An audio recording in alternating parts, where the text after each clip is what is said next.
ప్రపంచ ప్రఖ్యాతిగాంచినటువంటి గొప్ప దైవజనులు, నాకెంతో ఇష్టమైనటువంటి దైవజనులు సౌత్ కొరియా, దక్షిణ కొరియాలో ఉన్నటువంటి ప్రపంచంలోనే అతిపెద్ద చర్చ్. అది ప్రపంచంలోనే అతిపెద్ద చర్చ్. ఒక్క సర్వీస్కి మినిమం 1,00,000 మంది ఉంటారంట.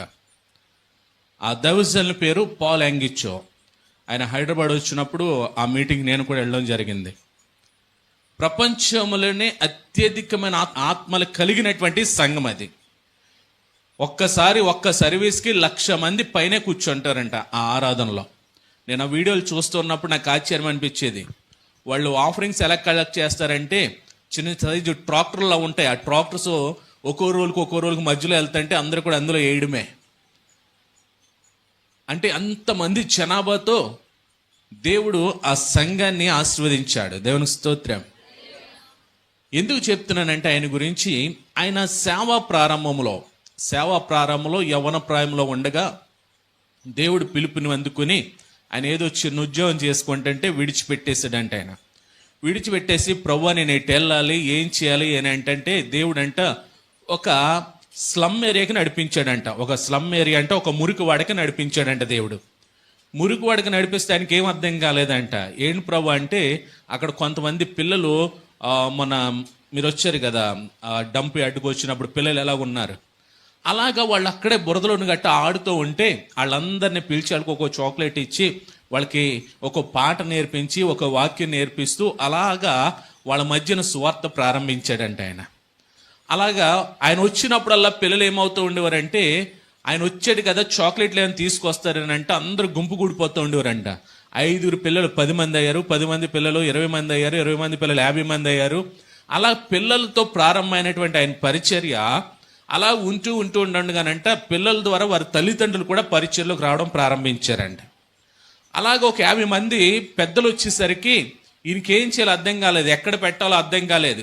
ఏం చేద్దామా అనుకున్నప్పటికీ ఒక పెంట మీద పాడైపోయినటువంటి టెంట్ పడేశారంట.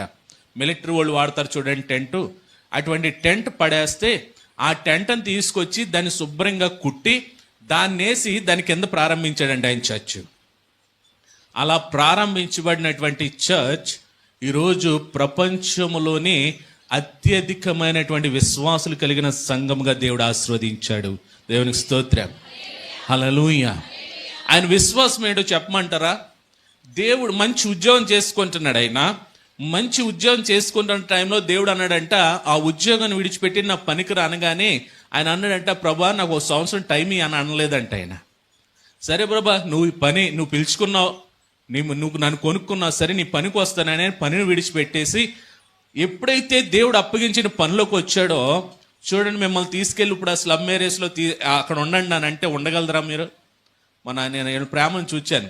ఆ పిల్లలతో చక్కగా ముచ్చటేస్తున్నారు వీళ్ళు. ఆ పిల్లలతో సరదాగా ఉన్నారు యూత్ వాళ్ళు అందరూ కూడాను. మనం చూడండి ఆ ప్రేమే వాళ్ళు ఏం చేస్తుందో తెలుసా, ఆ దేవుని ప్రత్యక్షతను చూచి అనుభవం తీసుకెళ్తుంది వాళ్ళని. దేవుని స్తోత్రం. ఆయన అలాగా ఆ ప్రేమను ఎప్పుడైతే చూపిస్తున్నాడో అక్కడ ఉన్నటువంటి ప్రజలందరూ కూడా ఆకర్షించబడడం మొదలెట్టారు. అలా ఉండగా ఆయన సంఘం అభివృద్ధి చెందుతుంది. అదే రీతిలో ఆయన విశ్వాసం కూడా అభివృద్ధి చెందుతుందంట.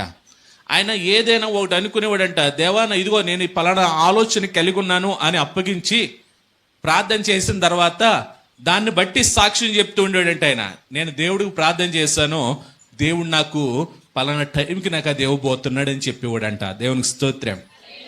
ఓ రోజు అలాగే చర్చిలో సాక్ష్యం చెప్తున్నాడంట.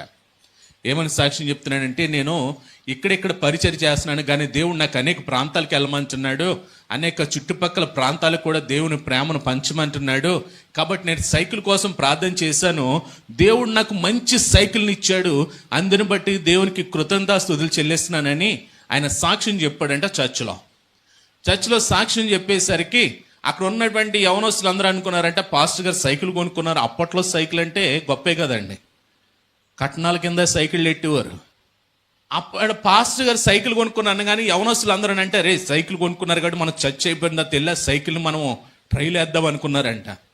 మొత్తం మీద చర్చ్ అయిపోయింది తర్వాత యవనస్తులు అందరూ పాస్టర్ గారి ఇంటికి వెళ్ళారంట. మొత్తం ఇల్లంతా ఎదిగారు. పాస్టర్ గారి సైకిల్ ఎక్కడ ఉంది అని ఎదుగుతుంటే పాస్టర్ గారి దగ్గరికి వచ్చి, ఎక్కడండి సైకిల్ కనపడలేదు, మేము ఒకసారి తొక్కుదాం అనుకున్నామని అంటే ఆయన అన్నాడంట, సైకిల్ ఇప్పుడే ప్రెగ్నెంట్ అయింది అన్నాడంట. సైకిల్ ఇప్పుడే ప్రెగ్నెంట్ అయిన తర్వాత ఎన్ని నెలలకు వస్తుంది? 9 నెలలకు వస్తుంది. కాబట్టి నేను ఇప్పుడు ప్రార్థన చేశాను రాత్ర, అది ఇప్పుడు ప్రెగ్నెంట్ అయింది. ఈ 9 నెలల్లో ఎప్పుడైనా దేవుడే వస్తాడు నాకు అంటే ఆయన విశ్వాసం చూడండి. దేవుడు ఎప్పుడైతే ఈయన ప్రార్థన చేశాడో దాన్ని ఏం చేశాడంటే ఆయన అనుగ్రహించేశాడు. దేవునికి స్తోత్రం. అంటే మనం ఏం చేస్తాం తెలుసా? మనం చేసే ప్రార్థనలో ఈరోజు కూడా మన పిల్లల చదువుల కోసం చేస్తాం, ప్రభా జ్ఞానం ఇయ్యి అని చేస్తాం. ఉదయం చేస్తాం, మరలా రాత్రి కూడా జ్ఞానం ఇయ్యి ప్రభు అనే ప్రార్థన చేస్తాం. మరుసటి రోజు ఉదయం కూడా జ్ఞానం ఇయ్యి ప్రభు అనే చేస్తాం. మరుసటి రోజు సాయంత్రం కూడా జ్ఞానం ఇయ్యనే చేస్తాం. ఉదాహరణ పెళ్ళిళ్ళు అనుకోండి, ప్రతి ప్రార్థనలో కూడా ఏముంటుంది? మా అబ్బాయికి మంచి సంబంధం, మా అమ్మాయికి మంచి సంబంధం. అంటే మనం విశ్వాసంతో చేస్తున్నామా, అల్ప విశ్వాసంతో చేస్తున్నామా? ఆయన ప్రార్థన చేస్తాడంట రాత్రి కాడ, మరుసటి రోజు చర్చిలో చెప్పాడంట, దేవుడు నాకు సైకిల్ని అనుగ్రహించాడు. దేవునికి స్తోత్రం. తగిన కాలమందు మిమ్ములను హెచ్చించున్నట్లు ఆయన బలిష్టమైన చేతి క్రింద దీన మనస్కులుగా ఉండాలంట. దేవునికి స్తోత్రం. అంటే మనం అడిగిన దానికి ఒక కాలం ఉంది. ఇప్పుడు ఫర్ సపోజ్ ఇక్కడ ఉన్నటువంటి తల్లిదండ్రులు అందరికి కూడా, ప్రభా నాకు రేపటికల్లా మగపిల్లనిచ్చే అంటే అవుతుందా? రేపటికల్లా నాకు ఆడపిల్లనిచ్చే ప్రభు అంటే అవుతుందా? రేపటికల్లా మంచి డూప్లెక్స్ హౌస్ ఇచ్చే అంటే అవుతుందా? అంటే దాన్ని సిద్ధపరచడానికి ఒక సమయం ఉంటుంది. సో మనం అడిగిన దానికంట తగిన కాలంలో దేవుడు ఖచ్చితంగా ఈ ఆశీర్వాదాన్ని ఇస్తాడంట. దేవునికి స్తోత్రం. నేను చాలాసార్లు చెప్తూ ఉంటాను కదా, నేను ఎప్పుడో పరిచర్యకు వచ్చిన కొత్తలో కారీ ప్రభు అని అడిగేవాడిని. కారీ ప్రభు అని ప్రతి ప్రార్థనలో అదే ప్రార్థన చేసేవాడిని. ఒక రోజు అన్నాడు, కారు మెయింటైన్ చేసి అంత పరిచయం నువ్వు చేస్తున్నావు అన్నాడు దేవుడు. ఏం చేయాలి నేను ఇప్పుడు? సరే ప్రభా, అది నీ చిత్త ప్రకారం ఈ అన్నాను. దేవుని స్తోత్రం. మీరు చెప్తే నమ్మరో, నా ప్రయాస లేకుండా నా దగ్గర కారు వచ్చింది. అంటే ఒక సమయం ఉంటుంది, ఒక కాలం ఉంటుంది. మన టార్గెట్ ఏమవ్వాలో తెలుసా? అదే టార్గెట్ అవ్వాలి. దేవుడు ప్రార్థన చేశాను కాబట్టి దేవుడు ఇస్తాడో దాన్ని పొందుకోవడానికి నేను సిద్ధంగా ఉండాలని ఎదురు చూడాలి మనం. ఆమేన్, ఆమేన్. మనం ఏం చేస్తాం తెలుసా? అడుగుతాం దేవుణ్ణి. ఈ అడిగిన తర్వాత దేవుడిని అడిగాను, దేవుడు ఇవ్వలేదు కదా, మరి పక్కింటోళ్ళని అడిగిదామా, ఎదురింటోళ్ళని అడిగిదామా, వెనకింటోళ్ళని అడిగిదామా, లేకపోతే ఆయన దగ్గరికి వెళ్దామా, ఈయన దగ్గరికి వెళ్దామా, ఆ పెద్ద ఆయన దగ్గరికి వెళ్దామా, ఆ ఇన్ఫ్లుయెన్స్ చేద్దామా, ఇన్ఫ్లుయెన్స్ చేద్దామని మనం నానా రకాల ప్రయత్నాలు చేస్తాం. గమనించండి, మనం అడిగిన దాన్నంట మనం పొందుకోవడానికి సిద్ధంగా ఉండాలంట. ఆమేన్.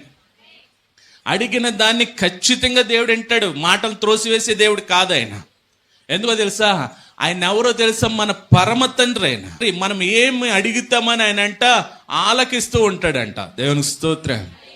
అందుకనే చూడండి, మనం అందరూ కూడా చాలాసార్లు ఆ భాగాన్ని చదువుతూ ఉంటాం. మార్తా మరియల ఇంటికి యేసయ్య వెళ్తాడు. మార్తా మరియల ఇంటికి యేసయ్య వెళ్ళినప్పుడు మార్త ఏమో విస్తారమైన పనులు పెట్టుకుంటుంది. చాలా పనులు ఉన్నాయి. యేసయ్య ఒక్కడే ఇల్లు ఉంటాడు అక్కడికి. యేసయ్య వెనకాల శిష్యులు ఉంటారు. శిష్యుల వెనకాల ఇంకా చాలా మంది స్వస్థల కోసం వచ్చిన వాళ్ళు, వాటి కోసం వచ్చిన వాళ్ళు, ఇళ్ళు కోసం వచ్చిన వాళ్ళు, వెనకాల చాలా మంది ఉంటుంటారు. ఈ మార్తకి వీళ్ళందరూ చూసి కంగారు వచ్చేసి మొత్తం విస్తారమైన పనులు పెట్టేసుకుంది. ఆ వంట ఉండాలి, ఈ వంట ఉండాలి, ఇది చేయాలి, అది చేయాలి, ఆ పని చేయాలి, ఈ పని చేయాలి, ఇల్లు శుభ్రం చేయాలి, లేదంటే అక్కడ వచ్చి వాడు కుర్చీలు వేయాలి, మొత్తం పనులన్నీ మీద పెట్టేసుకుందంట. మరి ఏం చేస్తుంది? యేసయ్య పాదాల దగ్గర. అసలు ఆవిడకి చింత ఉందంటారా? అమ్మా, మనం కూడా మాటలాగా అంటాం, పని పాటలు ఏదేంటండి, ఆ మాటల తర్వాత ఆయన అనొచ్చు, ముందు పనులు చేయండి అంట మనం. అప్పుడు యేసయ్య ఒక మాట అంటాడు తెలుసా? చదవండి ఆ మాటను. లూకాసు వార్త 10వ అధ్యాయము 41వ వచనం. అందుకు ప్రభువు, మార్తా మార్తా, నువ్వు అనేకమైన పనులను గూర్చి విచారణము కలిగి తొందరపడుచున్నావు, కానీ అవసరమైనది ఒక్కటే. దేవునికి స్తోత్రం. ఇప్పుడు చూడండి, మార్త అంట విస్తారమైన పనులు ఎట్టుకుందంట, అనేకమైన పనులు ఎట్టుకుందంట. ఇందులో చేయడుతుంది, ఇందులో చేయడుతుంది. మనం కూడా చూడండి చాలాసార్లు మొత్తం ఓ పక్కన మిక్సీ తిప్పుతూ ఉంటాం, ఓ పక్కన గరిటె తిప్పుతూ ఉంటాం, ఓ పక్కన అన్నం కూర గరిటె తిప్పుతూ ఉంటాం. అన్ని పనులు ఒకేసారి ఎట్టుకుంటాం కదా. ఈ లోపల వాషింగ్ మెషిన్ ఆన్ చేయడం, అదే గడగడ కొట్టుకోవడం, అటు తిరగా మోటార్ వేయడం, ఎంత బిజీ అయిపోతామంటే మనం అనేకమైన పనులు పెట్టుకుంటూ ఉంటాం. కానీ మన టార్గెట్ ఇక్కడ చూడండి, యేసే అంటున్నాడు, నీవు అనేకమైన పనులను గూర్చి విచారము కలిగి తొందరపడుచున్నావు. కానీ మరియా ఉత్తమమైన దానిని ఒక్కటే ఎన్నుకుందంట. దేవునికి స్తోత్రం. చూడండి అంటున్నాడు, మరియు ఉత్తమమైన దానిని ఏర్పరచుకొనెను, అది ఆమె యొద్ద నుండి తీసివేయబడదని ఆమెతో చెప్పాను. దేవునికి స్తోత్రం. అంటుంది కదా, ఏంటి ప్రభా నీకు చింతలేదా? నేను ఒక్కదాన్నే పనులు చేసుకుంటున్నానే, నేను ఒక్కదాన్నే ఎంత కష్టపడుతున్నానే, నేను ఒక్కదాన్నే వీళ్ళందరికీ నేను పరిచయం చేస్తున్నానే, అక్కడ కూర్చుని ఉన్న దాన్ని వెళ్ళి పని చేయమనొచ్చు కదా అంటే అంటున్నాడు, ప్రభు నువ్వు అనేకమైన పనులెట్టుకుని విచారం కలిగి ఉన్నావు, ఎందుకు? ఉత్తమమైన దానిని ఎన్నుకున్నది ఇక్కడ. దేవునికి స్తోత్రం. మన జీవితంలో కూడా మనం ఏం చేస్తున్నామంటే, దేవుణ్ణి అడిగాం, దేవుణ్ణి అడిగినప్పుడు విశ్వాసముతో నేను ఖచ్చితంగా దాన్ని పొందుకుంటాను అనే నమ్మకంతో మనం ఎదురు చూస్తే దేవుడు ఖచ్చితంగా ఇస్తాడండి. ఉదాహరణ, నన్ను 1 లక్ష రూపాయలు అడిగారు అనుకోండి, నేను అనుకుంటాను, అరే అడిగారు కదా సర్లే ఏదోలా చూద్దాం అలాగే ఇలాగని అనుకుంటాను. ఈ లోపల మీరు వెళ్ళి అభిషేక్ గారిని కూడా 1 లక్ష రూపాయలు ఉంటే చూడండి అన్నారు అనుకోండి. అభిషేక్ గారు నాకు ఫోన్ చేసి, అన్న పలానా వాళ్ళు నన్ను 1 లక్ష రూపాయలు అడిగారు అన్నాడు అనుకోండి, నాకేమనిపిస్తుంది? నేనేమో నిద్రాహారాలు మానేసి ఏదేమైనా వీళ్ళకి పలానా టైం కల్లా నేను 1 లక్ష రూపాయలు ఇవ్వాలని తిరిగేస్తుంటే మీరు వెళ్ళి ఆయన అడిగారు. ఆయన కూడా ఏమన్నాడంటే నాకు ఫోన్ చేసి, అన్న వాళ్ళు అడిగారు కాబట్టి నీ దగ్గర ఏమైనా ఉన్నాయని నన్ను అడిగాడు ఆయన. నాకేమనిపిస్తుంది? అయితే మనం అంత భారంగా మనం ఏమీ చూడవసరం లేదులే, ఆల్రెడీ ఒక వేరే వ్యక్తిని వాళ్ళు చూసుకున్నారు, అంతేనా కాదండి? వేరే వ్యక్తిని చూసుకున్నారు, వేరే వ్యక్తి మీద కూడా ఆధారపడి నా మీద ఉన్న భారం ఏమవుద్ది? దేవుణ్ణి అడుగుతున్నారు. దేవుణ్ణి అడిగిన తర్వాత మన ప్రయత్నాలు ఎక్కడ ఉంటున్నాయి చెప్పండి? ఇప్పుడు దేవుడు ఏం చేయాలా? వాళ్ళ ప్రయత్నాలు ఉన్నారు కాబట్టి మనం ఫికర్ మత్కర్ అనుకుంటున్నాడు ఆయన, మనకు టెన్షన్ లేదనుకుంటున్నాడు ఆయన. కానీ ఒక్కసారి మనం అడిగిన తర్వాత, ప్రభువా ఇదిగో నువ్వు నాకు ఇస్తావు తెలుసు, నీ మీద ఆధారపడుతున్నాను, అది తగిన కాలమందు నాకు అనుగ్రహించని ఒక ప్రార్థన చేసి ఊరుకున్నారనుకోండి, ఖచ్చితంగా దేవుడు దాన్ని తెచ్చిస్తాడంట. మన చాలామంది చేసే పొరపాటు ఏంటి చెప్పమంటారా? ప్రభు ఆశీర్వదించు ప్రభా అని అంటారు, ప్రభా ఆరోగ్యం దయచే ప్రభా అని అడుగుతారు, ప్రభా స్వస్థతను అనుగ్రహించు ప్రభా అని అడుగుతారు, ప్రభా ఈ బంధకాలను విడిపించు ప్రభా అని అడుగుతారు. ఏమండి, ఆశీర్వాదం ఎప్పుడు పెట్టాడు దేవుడు? మీరు అడిగిన తర్వాత పెట్టాడా దేవుడు? మీరు పుట్టక ముందే, జగత్తు పునాది వేయబడక ముందే మీ కొరకు ఆశీర్వాదాలను పెట్టేశాడంట. అట్లా దేవునికి స్తోత్రం. అందుకని ఎఫెసీ 1:3 అంటాడు, చదవండి మాట. మన ప్రభు అయిన యేసుక్రీస్తు యొక్క తండ్రి అయిన దేవుడు స్తుతింపబడును గాక. ఆయన క్రీస్తు నందు పరలోక విషయములలో ఆత్మ సంబంధమైన ప్రతి ఆశీర్వాదమును మనకు అనుగ్రహించాను. ఎప్పుడు అనుగ్రహించాడు? మీరు అడిగిన తర్వాత. మీకు అనుగ్రహించాను, ఆల్రెడీ ఇచ్చేశాడు. ఎప్పుడు ఇచ్చాడు? మీరు అడిగిన తర్వాత. మిమ్మల్ని సృజింపకబడక ముందే మీకు ఏ ఆశీర్వాదం అవసరమో దేవుడు వాటిని పెట్టేశాడంట. మీరు ఏం చేయాలో తెలుసా? వాటిని స్వతంత్రించుకునే విశ్వాసం నాకు దయచేయని ప్రార్థన చేయాలి. స్వస్థతను దయచేయండి ప్రభు అని అంటున్నారు. మీరు అడిగిన తర్వాత స్వస్థతను పెట్టాడా దేవుడు? మీరు అడిగిన తర్వాత స్వస్థతను పెట్టాడా?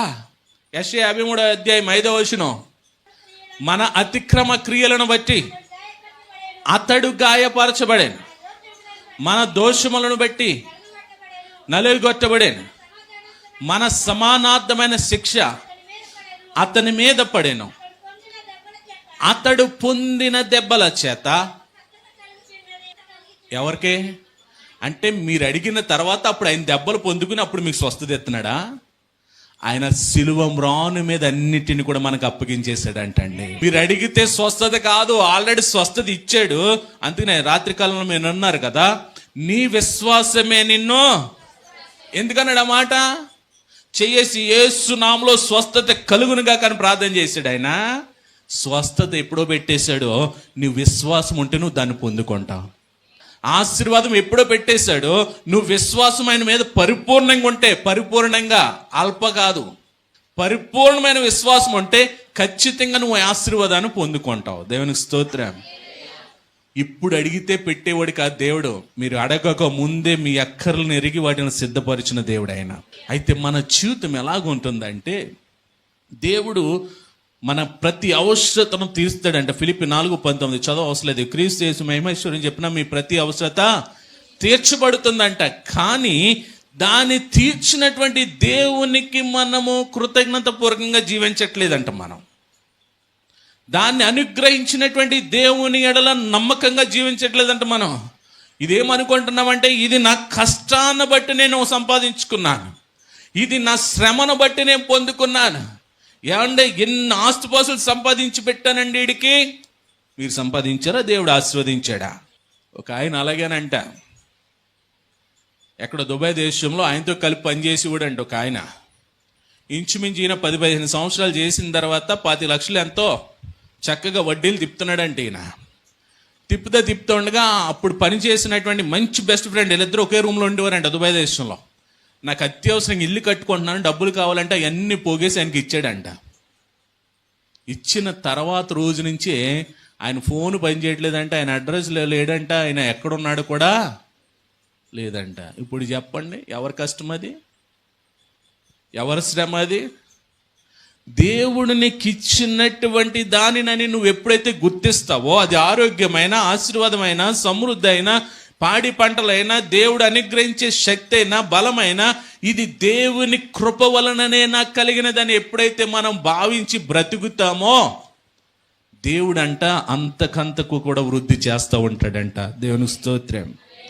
అందుకని ఉపమానాలు ఉన్నాయి కదా, ఒకడికి 5 ఇచ్చాడు, ఒకడికి 2 ఇచ్చాడు, ఒకడికి 1 ఇచ్చాడు. 5 చేసినాడు ఏం చేశాడు?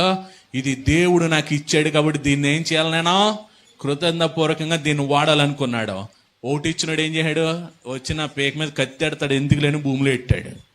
ఇప్పుడు ఏం చేశాడు? ఇన్ని 5 దినారాలు ఇచ్చినోడిని 10 చేసి అట్టుకొచ్చినప్పుడు అంటున్నాడు, ఇదిగో బలా మంచి నమ్మకమైన దాసుడా, వెళ్ళు 10 పట్టణాల మీద నువ్వు అధికారిగా ఉండు అన్నాడు. దేవునికి స్తోత్రం. దేవుడిచ్చిన వాటిని మనం పొందుకుంటున్నప్పుడు వాటిని నమ్మకంగా మనం ఉండగలిగితే ఆ ఆశీర్వాదం ఏమవుద్దంటే రెట్టింపు అవుద్ది. అందుకనే లూకాసు వార్త అంటాడు, మిక్కిలి కొంచెములో నమ్మకంగా ఉన్నవాడు ఎక్కువలో కూడా నమ్మకంగా ఉంటాడంట. దేవుని స్తోత్రం. హల్లెలూయా. దేవుడు మనలో అట్టి నమ్మకత్వాన్ని చూస్తాడు. మన విశ్వాసులు ఉన్నామా, దేవుడికి లోబడి ఉన్నామా, ఇది దేవుడు అనుగ్రహించినదిగా కృతజ్ఞతాపూర్వకంగా జీవిస్తున్నామా లేదా అనే దాన్ని దేవుడు గమనిస్తాడు. ఈరోజు ఒక వ్యక్తిని చూపించడానికి నేను ఇష్టపడుతున్నాను. ఆ వ్యక్తి జీవితంలో కూడా దేవుడు గొప్ప కార్యాలు జరిగించుకుంటూ వచ్చాడు. ఆ కార్యాలు ఎలా చేస్తే ఆ యొక్క వ్యక్తి దాన్ని వినియోగించుకున్నాడా లేకపోతే దుర్వినియోగపరుచుకున్నాడు అనేది అన్ని మనం చూడడానికి మనం ఇష్టపడదాం. 1 రాజుల గ్రంథం 3వ అధ్యాయం 7వ వచనం. అంతకుముందు జరిగిన సందర్భాన్ని నేను చెప్పేస్తానేనండి. దావీదు వృద్ధాప్యంలో ఉన్నాడు, అప్పటికి రాజుగా ఉన్నాడు. కానీ అతను వృద్ధాప్యంలో మరణ పడక మీద ఉన్నప్పుడు తర్వాత దావీదు తర్వాత ఎవరు రాజు అవ్వాలంటే సొలొమోను రాజు అవ్వాలి. అయితే అంతకుముందు చాలా చరిత్ర జరిగిద్ది. అంతకుముందు జరిగిన చరిత్ర అంతా కూడా చూస్తే కనుక దావీదు సంతతిలో ఒక కొడుకు అనేటువంటి అదోనియా ఏం చేస్తాడంటే, దావీదు ఇంకా చచ్చిపోతున్నాడు కాబట్టి నేనే రాజునని అతడు రాజుగా ప్రకటించేసుకుని అక్కడ ఉన్నటువంటి వారందరి తన స్నేహితుల్ని, అక్కడ ఉన్నటువంటి యాజకులని అందరిని పిలిచి గొప్ప విందుని చేసేస్తూ ఉంటాడు. అక్కడ గొప్ప విందుని చేసేస్తుంటే ఈ వార్త ఎవరో తెలుస్తుంది అంటే ప్రవక్త అయినటువంటి నాతానుకు తెలుస్తుంది. నాతానుకు తెలియగానే నాతాను ఏం చేస్తాడంటే బత్షెబ దగ్గరకు వస్తాడు. దావీదు భార్య అయినటువంటి బత్షెబ దగ్గరకు వచ్చి, నీకు తెలుసా, ఇదిగో దావీదు తర్వాత రాజు అవ్వాలని ప్రమాణం చేశాడు దావీదు, సొలొమోను రాజు అవ్వాలని. కానీ అదోనే ఏం చేస్తున్నాడంటే నేనే రాజునని ప్రకటించుకుని తన స్నేహితులకి, ప్రవక్తలకి, యాజకులకి వాళ్ళందరికీ కూడా గొప్ప విందు చేస్తున్నాడు. కాబట్టి నువ్వు ఇప్పుడు వెళ్ళి ఏం చేయాలంటే దావీదుతో ఈ మాట చెప్పు. ఏ మాట అంటే, అసలు నీ తర్వాత వారసుడిగా ఎవరు నిలబెట్టాలనుకుంటున్నావు రాజా? గతంలో నువ్వు ఒకసారి నువ్వు చెప్పో గుర్తుందా, నీ తర్వాత సొలొమోనే నీకు వారసుడిగా రావాలని నువ్వు దేవుని దగ్గర ప్రమాణం చేసా గుర్తుందా అని ఒక మాట అంటా ఉండు, ఈ లోపల నేను వచ్చేస్తాను లోపలికి అన్నాడు. ఆ రీతిగానే బత్షెబ ఏం చేసిందంటే దావీదు నగరికి వెళ్ళింది. దావీదు నగరికి వెళ్ళి, ఏలినవాడా రాజా, ఇదిగో మరి నీ తర్వాత నువ్వేమో మరణ పడక మీద ఉన్నావు, నీ తర్వాత మరి ఇజ్రాయెల్ ప్రజలను ఏలడానికి రాజు కావాలి కదా, మరి ఎవరిని ఎన్నుకుందాం అనుకుంటున్నావు? నువ్వు గతంలో అయితే నాకు ప్రమాణం చేసావు, మరి ఏంటంటే లేదు సొలొమోన్నే రాజుగా చేద్దామని అంటూ ఉండగా ఈ లోపల నాతాను ప్రవక్త లోపలికి వస్తాడు. లోపలికి వచ్చి అప్పుడు రాజుతో చెప్తాడు, లేదు లేదు నీ ఒక్కగాను ఇంకో కుమారుడు ఉన్నాడే అదోని అని. అతను ఏం చేస్తున్నాడంటే తన స్నేహితుల్ని అక్కడ ఉన్నటువంటి పరివారాన్ని అంతటిని తీసుకెళ్ళి నేనే రాజునని తనకు పట్టాభిషేకం చేయాలని వాళ్ళందరికీ గొప్ప విందు చేస్తున్నాడని అంటే, అప్పుడు దావీదు నాతానికి అప్పగించి నువ్వు గిబ్యోనులోకి తీసుకెళ్ళి నా కుమారుని గాడిద మీద తీసుకెళ్ళి అతనికి పట్టాభిషేకం చెయ్యి అని దావీదు ప్రవక్తకి ఆజ్ఞ ఇస్తాడు. ఆ ఆజ్ఞ ఇచ్చినప్పుడు సొలొమోను మాట్లాడుతున్నటువంటి ఈ మాట మరొకసారి చదవండి. ఆ మాట, నా దేవా యెహోవా, నువ్వు నా తండ్రి అయిన దావీదునకు బదులుగా నీ దాసుడునైన నన్ను రాజుగా నియమించున్నావు. అయితే నేను బాలుడను, కార్యములు జరుపుటకు నాకు బుద్ధి చాలదు. నీ దాసుడైన నేను నీవు కోరుకొనిన జనుల మధ్య ఉన్నాను. వారు విస్తరించినందున వారిని లెక్క పెట్టుటయు వారిని విశాల దేశములో తనిఖీ చేయుటకు అసాధ్యము. ఈ గొప్పదైన నీ జన్మనకు న్యాయము తీర్చగలవాడు ఎవడు? కాబట్టి నేను మంచి చెడ్డలను వివేచించు నీ జనులకు న్యాయము తీర్చునట్లు నీ దాసుడైన నాకు వివేకము గల హృదయమును దయచేయుము. దేవునికి స్తోత్రం. అక్కడ సొలొమోన్ని దేవుడు అడుగుతున్నాడు, ఇదిగో నువ్వు రాజుగా ఎన్నిక చేయబడతావు కాబట్టి నీకేం కావాలని అడిగినప్పుడు, సర్వసాధారణంగా ఒక రాజు ఏదైనా అవసరత కోరాలనుకుంటే ఏం అవసరత కోరతాడంటే, ఇప్పుడు ఫర్ సపోజ్ మన మంత్రులే ఉన్నారు, మన రాజకీయ నాయకులే ఉన్నారు. జగన్ గారు వచ్చారనుకోండి, మొత్తం కాన్వా ఎంత మార్చేస్తాడు, లగ్జరీ కార్లు ఏమున్నాయో చూస్తాడు, 10 కార్లు కొనేస్తాడు ఆయన. ఆయన తర్వాత మరలా చంద్రబాబు నాయుడు గారు వచ్చారనుకోండి, ఆయన కూడా కార్లు అని మూలం పడేయండి అని ఆయనకి ఇష్టమైన కార్లు ఆయన 10 కార్లు కొనేస్తాడు ఆయన. ఒకళ్ళు ఆడింది ఒకళ్ళు ఆడకూడదు అన్నట్టుగాను. ఇప్పుడు ఈ రాజు ఏం అడగాలో తెలుసా దేవుణ్ణి?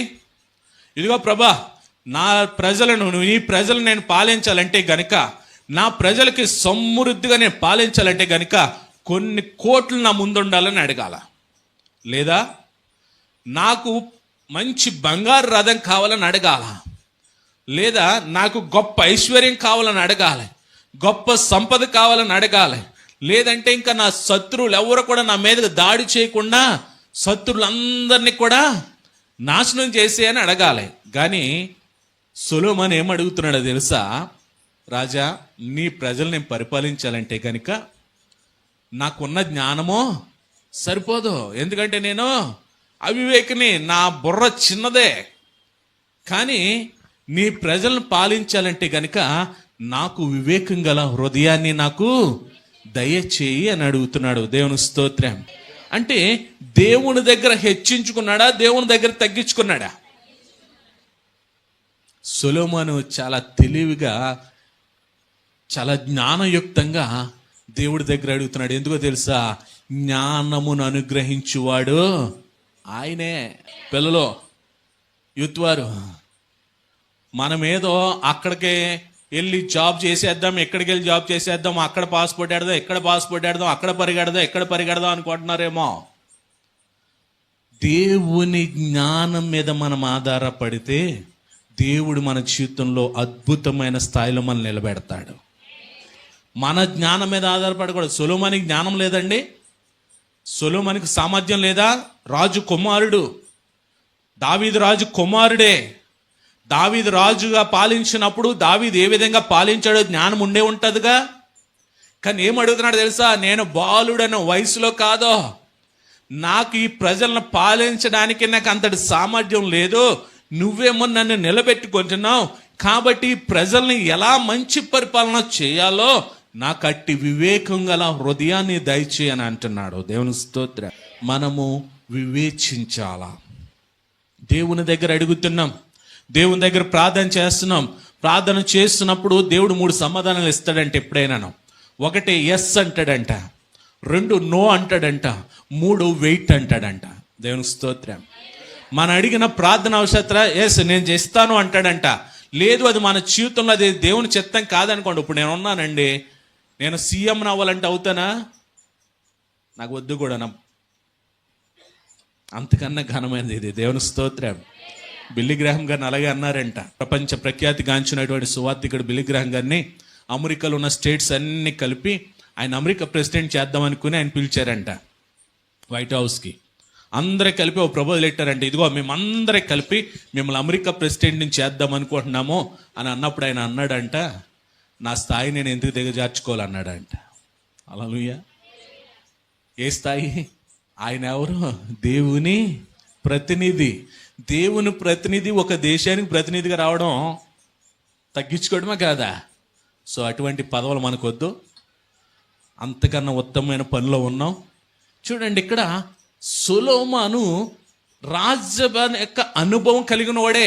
ఎందుకంటే దావీదు కుమారుడిగా దావీదు చేసినటువంటి పరిపాలన పరిశీలిస్తున్న వాడే. దావీదు తన ప్రజలను ఎలా పాలించాడో, శత్రువులు వచ్చినప్పుడు ఎలా వారి మీద, దేవుని మీద ఎలాగ ఆధారపడి విజయాలను పొందుకున్నాడు అన్నీ తెలుసున్నటువంటి వాడే సొలొమోను అంటున్నాడు, నేను బాలుడను, ఈ నీ ప్రజలను పాలించడానికి నాకు వివేకము కలిగిన హృదయాన్ని దయచేయి. తనలో ఏం చూపిస్తున్నాడంటే అసమర్థతను బయటెడుతున్నాడో, 2 తెలివితేటలుగా దేవుని దగ్గర సహాయాన్ని కోరుతున్నాడు. దేవునికి స్తోత్రం. మనం ఏం చేస్తామో తెలుసా? దేవుని మీద ఆధారపడడం లేదు, దేవుణ్ణి అడగడం లేదు, దేవుని చిత్తమే కాదో తెలుసుకోవడం లేదు, దేవునితోనే పని లేదు మనకి. మన ప్రయత్నాలు మనం చేసుకుంటూ పోదాం. ఆడికో పాస్పోర్ట్ ఇచ్చేద్దాం, ఈడికో పాస్పోర్ట్ ఇచ్చేద్దాం, లేదంటే ఆడికో రెజ్యూమ్ ఇచ్చేద్దాం, ఈడికో రెజ్యూమ్ ఇచ్చేద్దాం, ఏదోటి తగలక మాంతది అనుకుంటాం మనం. గమనించండి, దేవుని సహాయాన్ని కోరేవారిగా మనం ఉండాలి. ఇక్కడ సొలొమోను చేస్తున్నది అదే. 10వ వచనంలో చూడండి, సొలొమోను చేసినటువంటి ఈ మనవి ప్రభువునకు అనుకూలమాయెను. దేవుని స్తోత్రం. ఏది అడిగాడు? ఏ మనవది? వివేకం కలిగిన హృదయాన్ని నాకు దయచే ప్రభు అని అడగడం. స్వార్థంగా అడిగాడా? అక్కడ నాకు మంచి బంగారు రథం ఈ ప్రభు అన్నాడా? లేదంటే నేను 1000 ఏళ్ళు ఆయుష్ నాకు ఈ 1000 ఏళ్ళు నేనే పాలించాలన్నాడా? జ్ఞానయుక్తంగా అడిగాడో ఆ మనవంట దేవునికి అనుకూలమైనదంట. దేవునికి స్తోత్రం. సరి గమనించుకోండి, మనం అడుగుతున్నటువంటి మనవులు, మనం చేస్తున్నటువంటి ప్రార్థనలు దేవునికి అనుకూలమైనవా కావా? దేవునికి ఇష్టమైనవా కావా? జాగ్రత్త గమనించాలా. ఏం చేస్తున్నావు? ఉద్యోగ ప్రయత్నాలు చేస్తున్నాండి. ఏ ఉద్యోగం పెడుతున్నావు? ఏదోటి పెడుతున్నాండి, ఏది తగిలితే అది. అంటే ఇప్పుడు మీరు ఎన్ని పనులు పెట్టుకున్నారు మీ మీద, ఎన్ని మార్గాలు ఎంచుకున్నారు మీ మీద, ఎన్ని ప్రయత్నాలు పెట్టుకున్నారు, కానీ దేవుడు అంటున్నాడు ఉత్తమమైనది ఒకటే. దేవుని స్తోత్రం. ఆ ఉత్తమమైనది ఒకటేంటి తెలుసా? దేవుని చిత్తం మీద ఆధారపడడం. హల్లెలూయా. దేవుని చిత్తం మీద ఆధారపడడం. ఎప్పుడైతే దేవుని చిత్తం మీద మనం ఆధారపడతామో ఖచ్చితంగా దేవుడు మన జీవితంలో ఆశించిన, దేవుడు మన జీవితంలో నిర్ణయించిన ఆశీర్వాదాన్ని మనం స్వతంత్రించుకుంటాం. ఆ రీతిగా నడుస్తూ ఉంటే సొలొమోను ఇంకేమంటున్నాడు చూడండి. దేవుడు అతనికి ఇలాగూ సెలవిచ్చాను. 11వ వచనం, దీర్ఘాయువునైనను ఐశ్వర్యమునైనను నీ శత్రువుల ప్రాణమునైనను అడుగక న్యాయములను గ్రహించుటకు వివేకము అనుగ్రహించుమని నువ్వు అడిగితివి. నీవు ఇలాగూ అడిగినందున నీ మనవి ఆలకించుచున్నాను. బుద్ధి వివేకములు గల హృదయమును నీకు ఇచ్చుచున్నాను. పూర్వీకులలో నీ వంటి వాడు ఒక్కడను లేడు, ఇక మీదట నీ వంటి వాడు ఒక్కడనో ఉండడు. మరియు నీ ఐశ్వర్యమును ఘనతను ఇమ్మని అడగకపోయినను నేను వాటిని కూడా నీకిచ్చుచున్నాను. అందువలన నీ దినములన్నిటిను రాజులలో నీతిమంతుడొక్కడైనను నుండడు. దేవునికి స్తోత్రం. దేవుని హృదయాన్ని చూచారా మీరు ఎప్పుడైనా? దేవుని హృదయం ఇక్కడ కనిపిస్తుంది. ఎలా తెలుసా? సొలొమోను ఏమడిగాడు? నీ ప్రజలను, నా ప్రజలు అన్నాడా? నా ప్రజలు అన్నాడా? నీ ప్రజలు అన్నాడా? నీ ప్రజలంటే ఎవరు ప్రజలు? దేవుని యొక్క ప్రజలాళ్ళు. దేవుని స్తోత్రం. ఇక్కడున్న మన అందరం ఎవరో తెలుసా? దేవుని ప్రజలం, ఇది నా సంఘం అంటానికి నేను సరిపోను. ఎందుకో తెలుసా? ఇది దేవుడు తన స్వరక్తం ఇచ్చి సంపాదించుకున్న సంఘం. ఇక్కడున్న మీ అందరు ఎవరంటే దేవుని బిడ్డలో, దేవుని ప్రజలో, దేవుని జనులో. ఈ జనుల కొరకు దేవుడు ఎవరిని పెట్టుకున్నాడంటే ఒక నమ్మకమైన వ్యక్తిగా మమ్మల్ని పెట్టుకున్నాడు. ఇక్కడ మేమేం కాపాడాలో తెలుసా? నమ్మకత్వాన్ని కాపాడుకోవాలి. దేవుని స్తోత్రం. ఇక్కడ సొలొమోను అడిగాడు, వివేకం గల హృదయాన్ని, నీ ప్రజలకు మంచి పరిపాలన అందించిన వివేకం గల హృదయాన్ని అంటే, ఆ మాట అంట దేవుడికి అనుకూలమయ్యి, ఇదిగో నువ్వు ఐశ్వర్యాన్ని అడగలేదో, దీర్ఘాయువుని అడగలేదో, నీ శత్రువుల మీద విజయాన్ని అడగలేదు, ఇవేమి అడగలేదు కాబట్టి ఎంతవరకు ఉన్న రాజులో నీ వంటోడు ఒక్కడొకడు లేడన్నాడు అంట. దేవుని స్తోత్రం. మనం ఏది అడుగుతున్నామో చాలా జాగ్రత్తగా అడగాల. మనం ఏం అడుగుతాం? ప్రభా, అప్పులు చేసేసాను, తెలుసో తెలియకో, ఆ అప్పులన్నిటిని కూడా తీర్చేయి. జ్ఞానంతో అడుగుతున్నారా, అజ్ఞానంతో అడుగుతున్నారా? జ్ఞానంతో అడుగుతున్నారా? దేవుడు చేయమన్నా అప్పుల్ని మిమ్మల్ని, ప్రభు ఏదో తెలుసు తెలియక నేను పాపం చేసేసాను, నా పాపం అంతా కడిగాయి. మనం అడిగే ఇటువంటి అడిగే, లేదా నా బిడ్డలకు పెళ్లి చేసేయి, నా బిడ్డలకు ఉద్యోగాలు ఇచ్చేయి, నా బిడ్డలు మంచి చదువుల్లో మంచి ఫస్ట్ క్లాసులు ఇచ్చేయి. మనం అడిగేదంతా కూడా ఎలా ఉండదు తెలుసా? ఆయనకు అప్పగిచ్చాం, మనమే డిసైడ్ చేసేస్తూ ఉంటాం.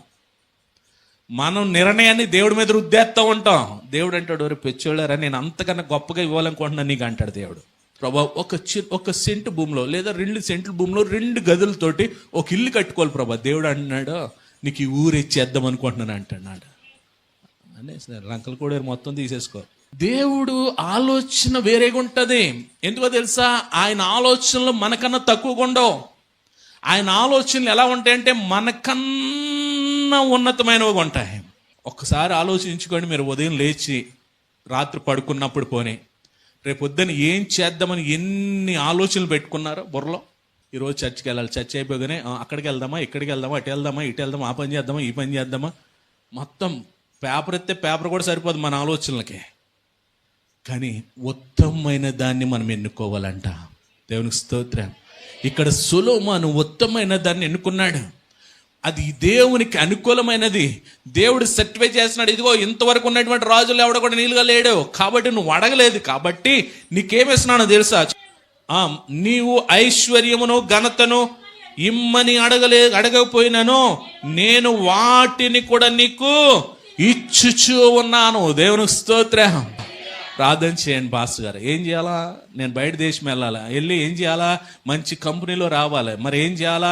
అక్కడ నేను కూర్చుంటే చాలు, నా కాళ్ళ దగ్గరికి జీతం వచ్చేయాలా?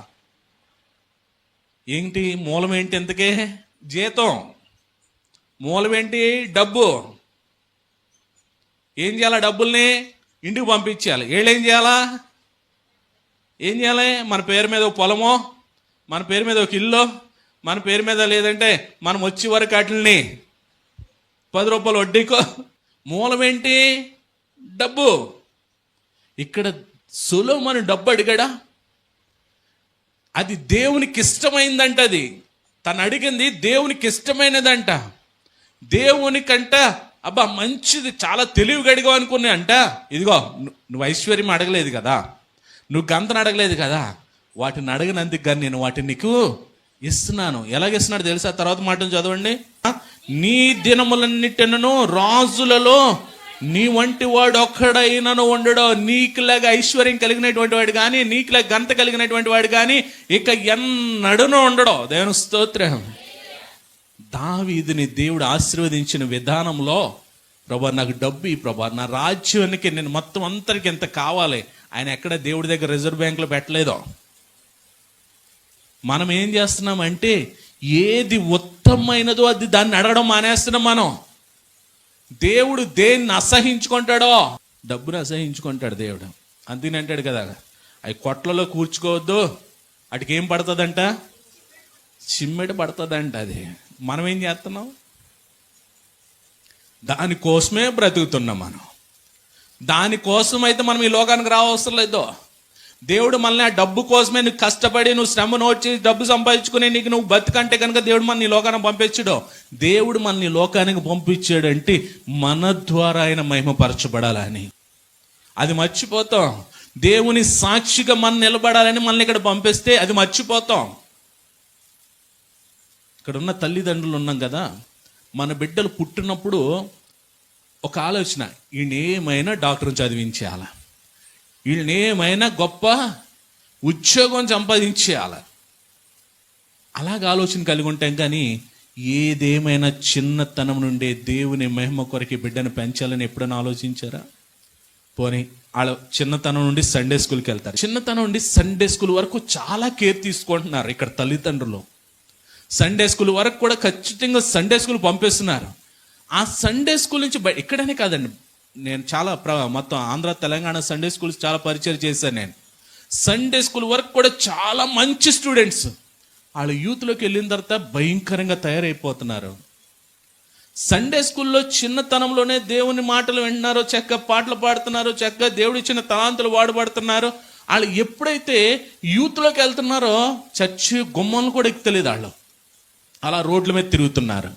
గమనించండి, తల్లిదండ్రులు కూడా ఏం చేస్తున్నారు తెలుసా? సండే స్కూల్ వరకు కూడా మనం చేయి పట్టుకొని తీసుకొస్తామో, లేకపోతే పొద్దున్న లేసి సండే స్కూల్కి వెళ్ళాలని నేను భయపెడతాం, ఏదో చేస్తున్నాం.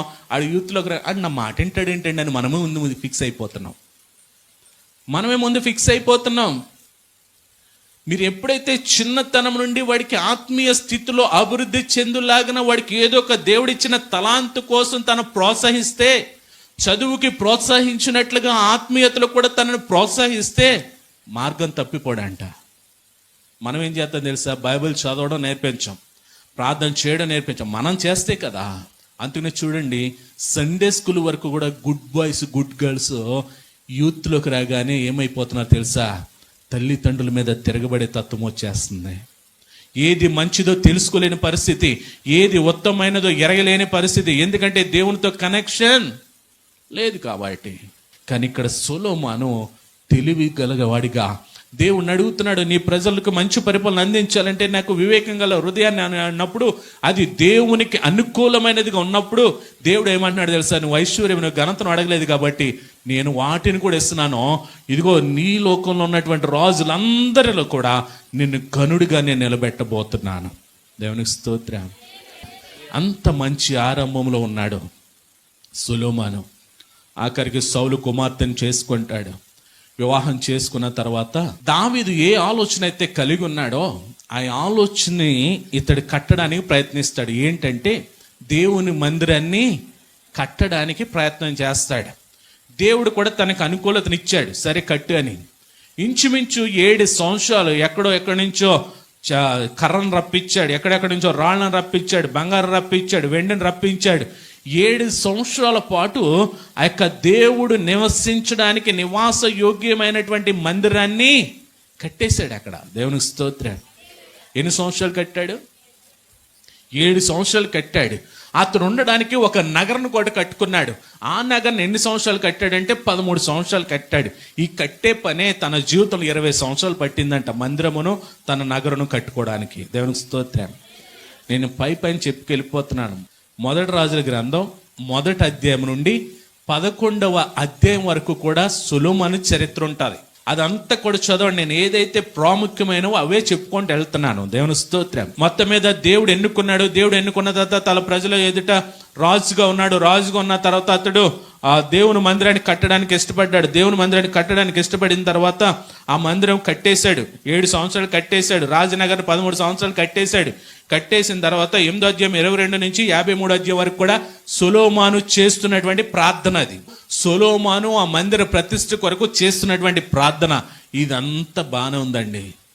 సొలొమోనుని కూడా దేవుడు విస్తారంగా ఆశీర్వదించాడండి. సొలొమోనును దేవుడు చాలా ఘనపరిచాడండి. సొలొమోనును దేవుడు గొప్ప ఉన్నతమైన స్థితిలో ఉంచాడు. ఆ పక్కన ఉన్నటువంటి ఆ దేశాలు, చుట్టుపక్కల దేశాలు, వీటన్నిటిని కూడా ఎవరికి అప్పగించాడంటే సొలొమోనుకి అప్పగించాడు. ఇప్పుడు అతని రాజ్యం ఎలా ఉందంటే చాలా ఉన్నతమైన రాజ్యంగా ఉంది.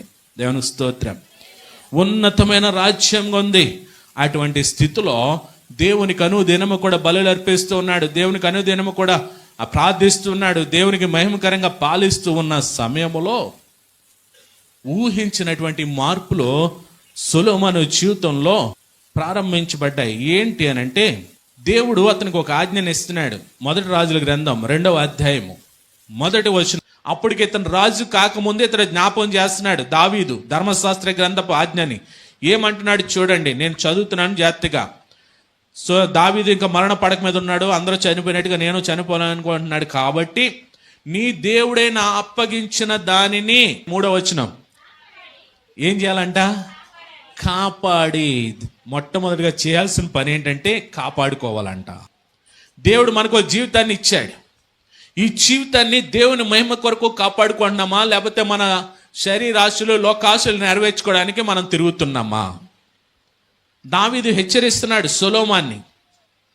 ఏమని హెచ్చరిస్తున్నాడంటే, నీ దేవుడే యెహోవా అప్పగించిన దానిని కాపాడి ఆయన మార్గములను అనుసరించిన ఎడల నీవు ఏ పనిని చేపట్టినా ఎక్కడ తిరిగినా అన్నిటిలో కూడా నువ్వు వివేకముగా నడుచుకుంటావు. ఎందుకు అవట్లేదండి మన జీవితంలో పనులు?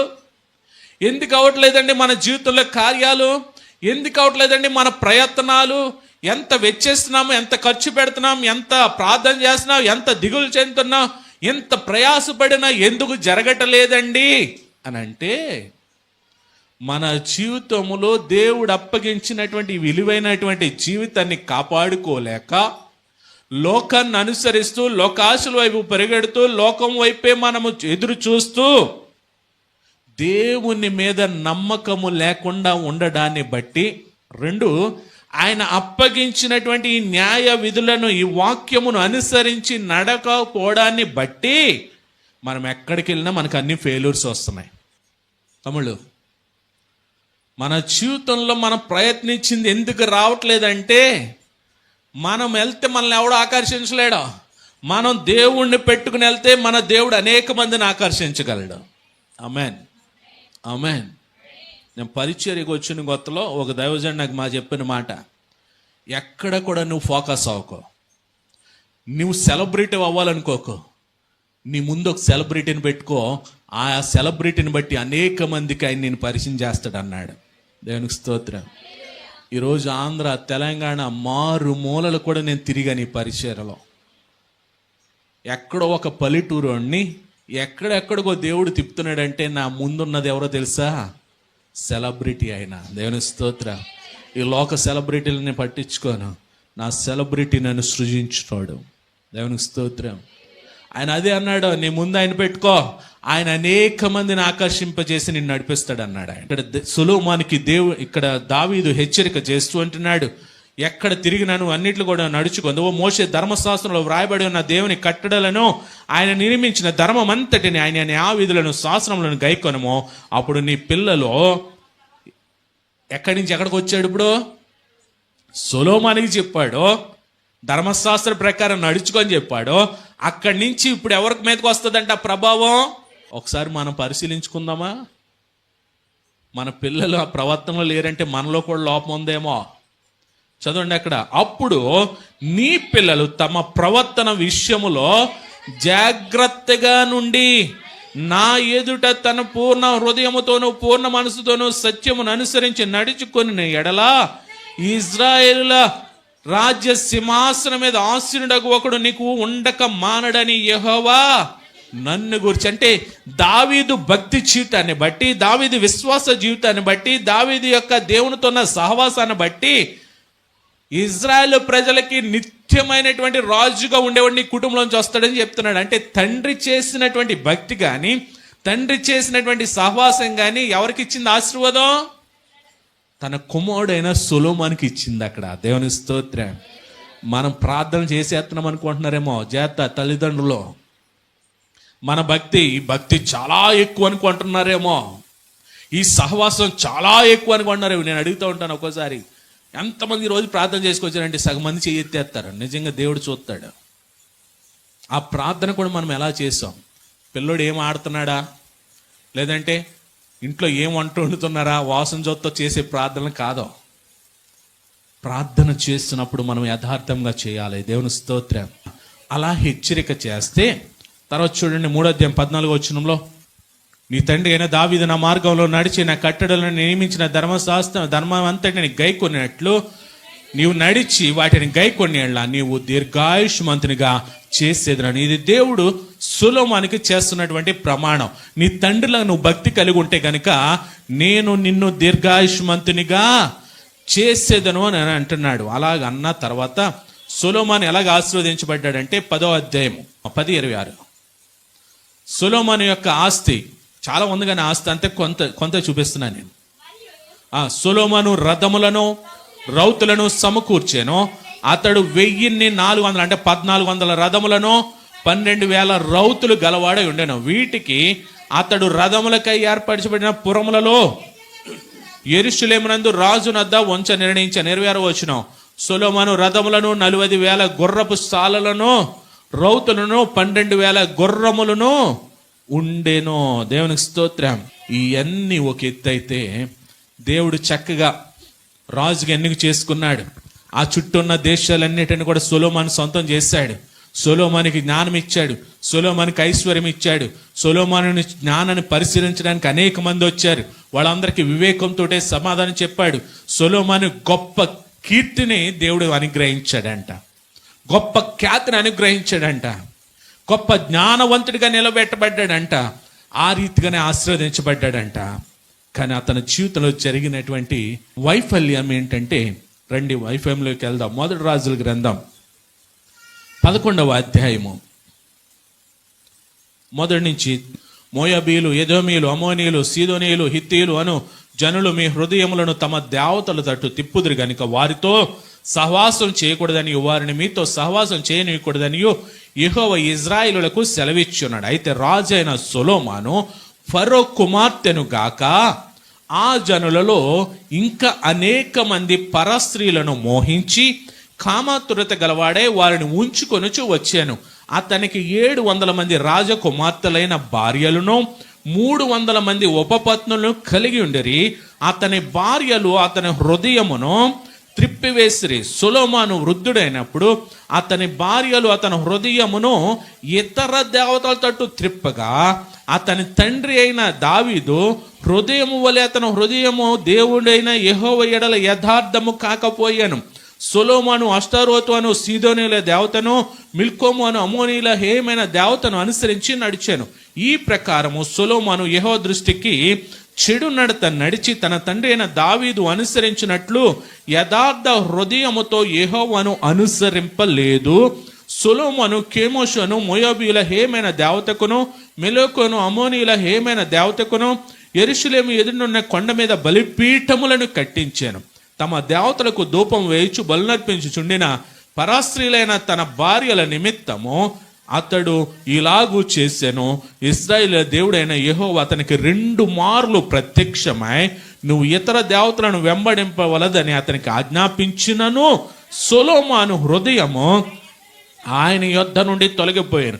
యెహోవా తనకిచ్చిన ఆజ్ఞను అతడు గైకొనపోగా యెహోవా అతని మీద కోపగించి సెలవిచ్చినదేమనగా, నేను నీతో చేసిన ఈ నిబంధనను కట్టడలను నీవు అనుసరింపకపోవుట నేను కనుగొనుచున్నాను గనుక ఈ రాజ్యము నీకుండకుండా నిశ్చయముగా తీసివేసి నీ దాసునికి ఇచ్చేదన నేను.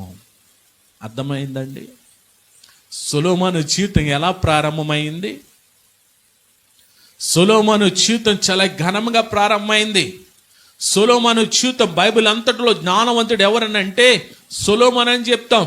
బైబిల్ అంతట్లో కూడా ధనవంతుడు ఎవరనంటే సొలొమోను అని చెప్తాం. సొలొమోను ఉన్నతమైన పరిపాలన చేస్తున్నాడు. సొలొమోను మొట్టమొదటి మందిరాన్ని కట్టించినాడు. దేవుని చిత్తములో దావీదు చెప్పున కాకుండా సొలొమోను చేత దేవుడు ఉన్నతమైన మందిరాన్ని ఆయన నివాస యోగ్యంగా కట్టించుకున్నటువంటి సొలొమోను అటు ఆస్తితో పాటు, అటు గుర్రాలతో పాటు, బంగారంతో పాటు ఏం సంపాదించుకుంటూ వచ్చాడంటే భార్యలను ఉపపత్నులను సంపాదించుకుంటూ వచ్చాడు.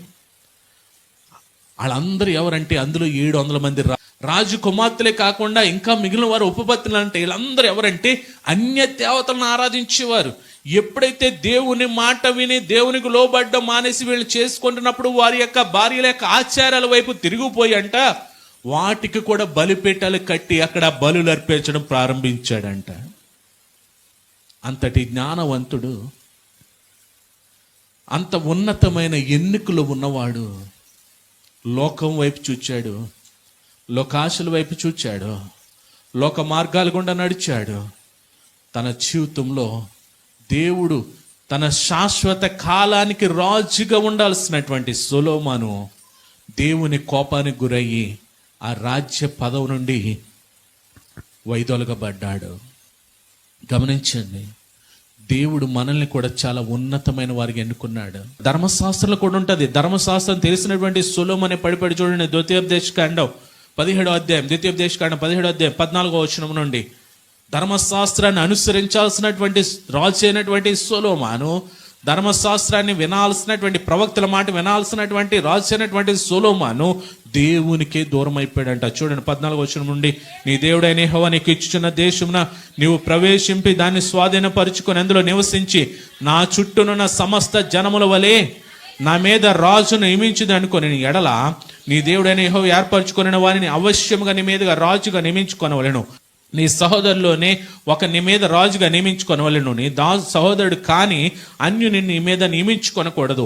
అతడు గుర్రములను విస్తారముగా సంపాదించుకొన వలదు. తాను గుర్రములను హెచ్చుగా సంపాదించుకొనుటకు గాను జనులను ఐగుప్తునకు తిరిగి వెళ్ళనీయకూడదు. ఏలయనగా యెహోవా ఇక మీదట మీరు ఆ త్రోవను వెళ్ళకూడదని మీతో చెప్పాను. తన హృదయము తొలగిపోకుండానట్లు అతడు అనేక స్త్రీలను వివాహము చేసుకొనకూడదు. వెండి బంగారములను అతడు తన కొరకు బహుగా విస్తరింపజేసుకొనకూడదు. ఇది ఎక్కడ ఉన్నది మాటలో? ఈ ఆజ్ఞలు ఎక్కడున్నాయి?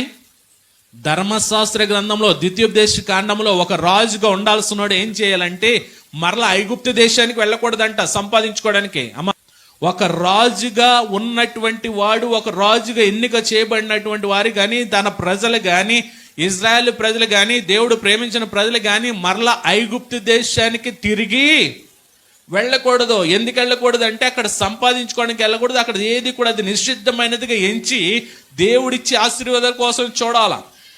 కానీ సొలొమోను ఏం చేశాడు చెప్పండి? మొట్టమొదటి స్టెప్, ఐగుప్తు రాజు అయినటువంటి ఫరో యొక్క కుమార్తెను పెళ్లి చేసుకున్నాడు. ఐగుప్తుకి వెళ్ళొద్దని చెప్పాడా దేవుడు? మరి ఇప్పుడు ఏం చేశాడు? ఐగుప్తు రాజు అయినటువంటి ఫరో కుమార్తెనే పెళ్లి చేసుకున్నాడు. రెండో ఇంకేమంటున్నాడు చూడండి, అక్కడ వెళ్ళకూడదు, సంపాదించుకోకూడదు, ఐగుప్తునికి వెళ్ళకూడదు. తర్వాత ఇక మీదట మీరు ఆ త్రోవలో కూడా వెళ్ళకూడదు. తర్వాత తమ హృదయము తొలగిపోకున్నట్లు అనేక మంది స్త్రీలను ఏం చేశాడు? వివాహం చేశాడు. తర్వాత వెండి బంగారాలను విస్తరించుకోకూడదు. కానీ అతనికి ఉన్న సంపద విస్తారమైనటువంటి బంగారం. దాన్ని ఏదో కొలతలు కొలిచాడు. అక్కడ ఏదో మణుగులు అంటే తెలుసు కదా మీకు, పెద్దవాళ్ళు అనేవారు మణుగులు అనేవారు. అంత బంగారాన్ని తెచ్చి పడేశారండి సొలొమోను దగ్గర. దేవుని స్తోత్రం. గమనించండి, దేవుడు ఏదైతే ధర్మశాస్త్రంలో చేయొద్దు అంటున్నాడో జాతికనాలా, ధర్మశాస్త్రములో రాజుగా కానీ లేదా దేవుని ప్రజలుగా కానీ ఉండాలంటే కనుక ఏవైతే చేయొద్దని ఆజ్ఞాపించాడో ధర్మశాస్త్రంలో సొలొమోను వాటన్నిటిని కూడా చేసుకుంటూ వచ్చాడు. అందుచేతనే ఆఖరికి ఎలాగైపోయాడంటే తన జీవితం దేవుని కోపానికి గురై, దేవుని కోపోగ్రతకు గురై, మొత్తం తనకున్నటువంటి రాజు దేవుడు చేసినటువంటి ప్రమాణాన్నే దేవుడు ఏం చేశాడంటే ఆ ప్రమాణాన్ని రద్దు చేసంట తన రాజ్యాధికారం నుండి తొలగించాడంట. దేవునికి స్తోత్రం. ఈరోజు సొలొమోను మన జీవితానికి ఒక మాదిరి. మీరు అనుకోవచ్చేమో సొలొమోనుకి నాకు ఏంటండి సంబంధం, సొలొమోనుకి నీకు ఏ సంబంధం లేదనుకుంటే అది పొరపాటే. సొలొమోను రాజుగా ఎన్నిక చేయబడ్డానికి దేవుడు ప్రణాళిక, ఈ రోజు లోకానికి రావడానికి మనము దేవుడి ప్రణాళిక, సొలొమోను ఆశీర్వదించబడాలంటే దేవుడి ప్రణాళిక, ఈరోజు మనం ఈ లోకంలో దేవునికి మహిమకరంగా ఆశీర్వదించబడాలంటే దేవుని ప్రణాళిక. ఇంకా చూపిస్తాను రండి, 1 పేతురు పత్రిక 2వ అధ్యాయము 9వ వచనం. 1 పేతురు పత్రిక 2వ అధ్యాయం 9వ వచనం.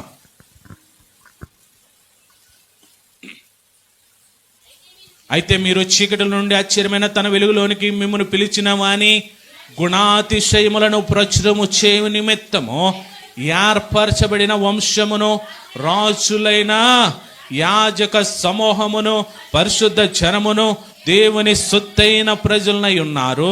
ఒకప్పుడు ప్రజగా ఉండక ఇప్పుడు దేవుని ప్రజలైతిరి, ఒకప్పుడు కనికరింపబడక ఇప్పుడు కనికరింపబడిన వారైతిరి. దేవునికి స్తోత్రం. ఎవరి గురించి మాట్లాడుతున్నాడు మాట? ఎవరి గురించి మాట్లాడుతున్నారు అనుకుంటున్నారు? ఆయన సంఘములో నిలబడిన మనందరి నిమిత్తం కూడా మాట్లాడుతున్నాడు ఆయన. దేవుని స్తోత్రం, హల్లెలూయా. చూడండి, అక్కడ మీరు అన్నక్కడ నన్ను అని పెట్టుకుని చదువుకోండి. మీరు అన్నక్కడ నన్ను అని పెట్టి చదవండి. నన్ను చీకటిలో నుండి తన వెలుగు, ఆశ్చర్యకరమైన తన వెలుగులోనికి నన్ను పిలిచిన వాణి. అమ్మా, నేను చదువుతున్నాను ఏనండి, లేకపోతే నన్ను అన్నక్కడ మీరు కూడా మీ పేరు ఎట్టుకుంటామో లేకపోతే మీరు అనుకుని భావించుకోండి. నన్ను చీకటిలో నుండి, నేను ఎక్కడున్నాను? చీకటిలో ఉన్నాను. ఇప్పుడు ఏం చేశాడంటే ఆశ్చర్యకరమైన వెలుగులోనికి ఆయన తీసుకొచ్చాడంట. దేవుని స్తోత్రం. ఎందుకు తీసుకొచ్చాడంటే నన్ను పిలిచిన వాణి, ఎక్కడ పిలిచిన వాణి? అక్కడి నుంచి ఇక్కడ పిలుచుకొచ్చాడే నన్ను. ఆయన యొక్క గుణాతిశయములను, అంటే ఆయన యొక్క మంచితనాన్ని, ఆయన ప్రేమను, ఆయన యొక్క త్యాగాన్ని, ఆయన యొక్క శిలువ మరణాన్ని ప్రకటించడానికి ఎవరో నేనేనా చెప్పండి. మేమందరికి కూడా నోట్లో మాట రావట్లేదు. మిమ్మల్ని కొనుక్కున్నది ఏదో మీరుగా బతికేస్తారని కాదు. ఆయన ఎలా కొనుక్కున్నాడో తెలుసా? డబ్బులు ఎట్టు కొనుక్కోలే, ఆయన ప్రాణం పెట్టి మిమ్మల్ని కొనుక్కున్నాడు ఆయన. దేవుని స్తోత్రం. ఆయన రక్తాన్ని అర్పించి మనల్ని కొనుక్కున్నాడు. ఆయన శరీరం నలగొట్టబడి మనల్ని కొనుక్కున్నాడు. ఆయన ఎన్నో అవమానాలు పొంది మనల్ని కొనుక్కున్నాడు. ఆయన గడ్డం పెరిగివేయబడి మనల్ని కొనుక్కున్నాడు. ఆయన వివస్త్ర చేయబడి మనల్ని కొనుక్కున్నాడు. ఆయన ముఖం మీద ఉమ్ము వేయబడి మనల్ని కొనుక్కున్నాడు. మీరేమో ఏం చేస్తున్నారు ఇప్పుడు? కృతజ్ఞత ప్రార్థన మనకు అంత అవసరమా? ఖాళీగా ఉన్న వాళ్ళు వెళ్తారులే, మనం బిజీగా ఉన్నాం. మరి ఎక్కడికి వెళ్ళాలి? మనం దగ్గర ఇట్లకి ఏమి వెళ్తామండి? తెల్లవారుజాములు వేసి దూరమైన ఇట్లకి అయితే మేము ఎక్కడికైనా వెళ్ళిపోతామండి. భక్తి మాది. మన భక్తి ఎటువంటి భక్తి? దూర భక్తి. ఎక్కడికి వెళ్ళాలి? అక్కడికి వెళ్తేనే కానీ మన భక్తి కనపడదు. గమనించండి, అక్కడ అంటున్నాడు, నన్ను పిలిచిన వాణి గుణాతిశయములను ప్రచురం చేయబడి నిమిత్తం ఏర్పరచబడినటువంటి వంశం నాది. ఆయన గుణాతిశయాలను ప్రచురం చేయ నిమిత్తం ఏర్పరచబడిన వంశము నాది. అంటే నేనే కాదు, నా తరం అంతా కూడా ఏం చేయాలి? ఇప్పుడు ఆయన గుణాతిశయాలని ప్రచురం చేయాలి. ఇప్పుడు మీరేం చేయాలా? వినాలా? ఆయన గుణాతిశయములను ప్రచురం చేయబడడానికి చదవండి. ఏర్పరచబడిన వంశమును. ఇప్పుడు చెప్పండి, నేను ఎవరిను? ఇప్పుడు ఆయన రాజులకు రాజు అయితే ఆయన రక్తం ద్వారా కడగబడినటువంటి నేను రాజునే ఇప్పుడు. దేవుని స్తోత్రం, హల్లెలూయా. ఆయన రాజులకు రాజు, నేను ఇప్పుడు ఎవరినో తెలుసా? రాజకుమారుడు నేను. దేవుని స్తోత్రం. ఇప్పుడు మనం ఏం చేయాలి చెప్పండి. ఇప్పుడు నేను రాజునే. ధర్మశాస్త్ర గ్రంథం ద్వితీయోపదేశ కాండం చెప్తున్నాడు, ఐగుప్తు దేశానికి వెళ్ళకూడదు. ఐగుప్తు అంటే లోకము, ఐగుప్తు అంటే పాపము, ఐగుప్తు అంటే దేవునికి వ్యతిరేకమైనది, ఐగుప్తు అంటే దేవుని ఆజ్ఞను ధిక్కరించడం, ఐగుప్తు అంటే దేవుని మాట కాకుండా లోకానికి లోబడ్డం. ఇప్పుడు రాజుగా ఆయన రక్తం ద్వారా కడగబడి ఎన్నిక కాబడిన మనము ఐగుప్తుకి వెళ్ళకూడదు. రెండో, అధికమైన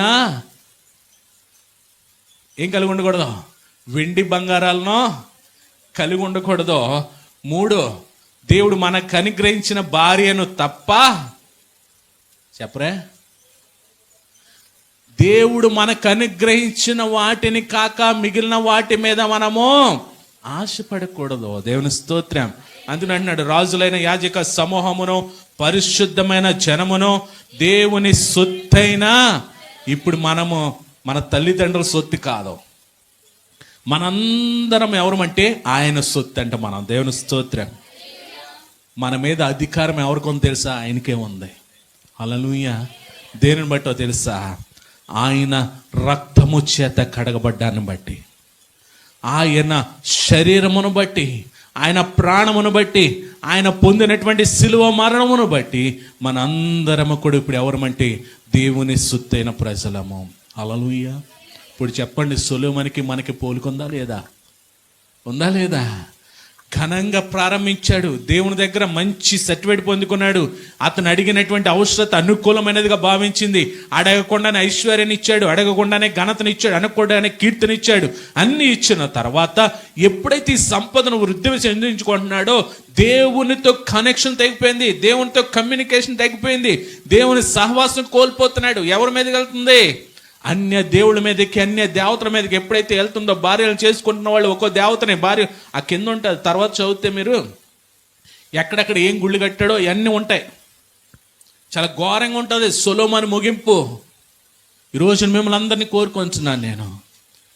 దేవుడు మనల్ని ఘనమైన స్థితిలో ఉంచాలంటే, దేవుడు మనల్ని ఉన్నతమైన స్థితిలో ఉంచాలంటే ఖచ్చితంగా ఆయన నామములో మనం రక్షణ పొంది, ఆయన యొక్క వాక్యానుసారంగా, ఆయన ఆజ్ఞానుసారంగా, ఆయన చిత్తంలో మనం ఎప్పుడైతే లోబడి జీవిస్తామో దేవుడు మనల్ని ఘనమైన వారిగా ఉంచుతాడు, ఘనమైన వారిగా ఉంచుతాడు.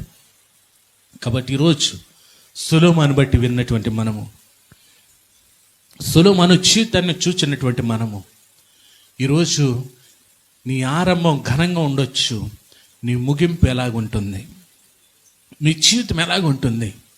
సొలొమోనులాగా చాలా భక్తి జీవితాన్ని ప్రారంభించారు. రక్షణ పొందుకున్నప్పుడు, రక్షణ పొందినప్పుడు చాలా భక్తిగా బైబిల్ చదవడం, ప్రార్థన చేయడం బాగానే ప్రారంభించారు. నెలలు గడుస్తున్నాయి. మీ భక్తి ఎలాగుంటుంది? ఒకవేళ మీరు దేవునికి వ్యతిరేకమైన కార్యాలు చేస్తుంటే, ఆయన సహవాసం నుండి తొలగిపోతుంటే సొలొమోను వంటి ముగింపు మీకు ఉండకూడదని నేను కోరుకుంటున్నాను. సొలొమోను చాలా ఘోరమైన ముగింపులోకి వెళ్ళిపోయాడు. దేవుడు ఇచ్చినటువంటి వాటిని కాకుండా అదనముగా భార్యను తెచ్చుకున్నాడు. దేవుడు ఇచ్చినటువంటి వాటిని కాకుండా అదనముగా సంపదను తెచ్చుకున్నాడు. దేవుడు ఇచ్చిన వాటిని కాకుండా అదనముగా భార్యను తెచ్చుకుంటూ, వారి ద్వారా దేవతలను తెచ్చుకుంటూ దేవుని దగ్గర నుంచి తొలగిపోయాడు. మీరు దేవుని సన్నిధిలో ఉంటున్నాము కదా అనే భ్రమలో ఉంటే గనుక ఆయనతో సహవాసం ఉంటున్నారా లేదా? ఆయన సహవాసం కలిగి ఉండాలని, ఆయన అన్యోన్య సహవాసం కలిగి ఉండాలని మన కోసం ఆయన కలువరి శిలువలో తన ప్రాణాన్ని అప్పగించాడు. ఆ అన్యోన్య సహవాసం కొరకు ఆయన శరీరాన్ని, ఆయన రక్తాన్ని మన కోసం అర్పించాడు. ఆయన ఈరోజు ఆయన శరీరంలో, రక్తంలో భాగమవుతున్న మనము ఒక్కసారి మనందరం కూడా పరిశీలన చేసుకుందాం. ప్రభా, ఇదిగో నేను తెలుసో తెలియకో తండ్రి నీ సహవాసం నుండి తొలగిపోతున్నాను. నన్ను నేను తెలిసి చేసిన పాపాలని క్షమించండి, తెలియ చేసిన పాపాలని క్షమించండి.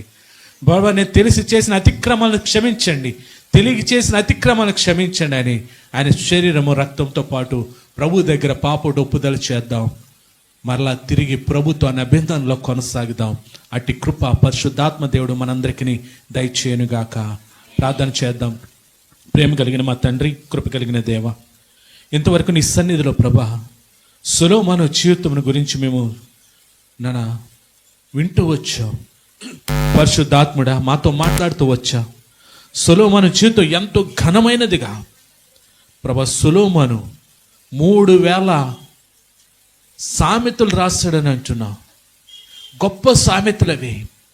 కానీ అంత జ్ఞానవంతుడే లోకంలో ఆశలకు వెళ్ళినప్పుడు లోకంలో పతనం అయిపోయాడు, ఆత్మీయ స్థితిలో పతనం అయిపోయాడు, నీతో సహవాసంలో పతనం అయిపోయాడు, నీ ఆశీర్వాదాల్లో పతనం అయిపోయాడు. ప్రభా, సొలొమోను మాకు మాదిరిగా కనిపిస్తూ ఉన్నాడు. మేమును కూడా నీ చేత ఏర్పరచబడినటువంటి యాజకులైన రాజకుల సమూహం మేము, రాజులైన యాజక సమూహం మేము, పరిశుద్ధమైన జనముగా, దేవుని సొత్తైన ప్రజలుగా మా కొరకు కలువరి శిలువలో నీ రక్తాన్ని, నీ శరీరాన్ని, ప్రాణాన్ని మా కొరకు అర్పించి మమ్మల్ని కొనుక్కున్నవాడా. ఒకవేళ మేము తొలగిపోతే గనుక ప్రభు ఇప్పుడే మరలా తండ్రి నీ సన్నిధిలో మేము పాపాన్ని ఒప్పుకుంటున్నాం. తెలిసి చేసినటువంటివి కానీ, తెలియక చేసినటువంటి కానీ, పెద్దవాళ్ళు చెబుతున్నా వినకుండా వాళ్ళ మాటలు ఎక్కేంట్లే అని మేము ఎన్నో కార్యాలు చేస్తూ ఉంటున్నాం. వాటన్నిటిని క్షమించండి ప్రభా. సొలొమోను వంటి ముగింపు మాకొద్దు. సొలొమోను వంటి ఘనమైన ఆరంభం మేమందరం కొడతండి. ఆ ఆరంభ రీతిగానే నీకు మహిమకరంగా మేమందరం జీవించే కృప మా అందరికి దయచేయమని అని ఇంతవరకు విన్న మాటలన్నిటిని మా హృదయంలో భద్రపరుచుకుంటండి. సొలొమోను జీవితం అనుక్షణము కూడా మేము జ్ఞాపకం తెచ్చుకుంటూ నీ సహవాసంలో తండ్రి కొనసాగలిగే కృప మా అందరికీ దయచేయమని ప్రభా ఈ సహవాసంలో మాతో పాల్పొందిన ఆన్లైన్లో ఉన్న ప్రతి ఒక్క బిడ్డను కూడా దీవించి ఆశీర్వదించమని యేసు నామములో ప్రార్థిస్తున్నాం తండ్రి, ఆమేన్.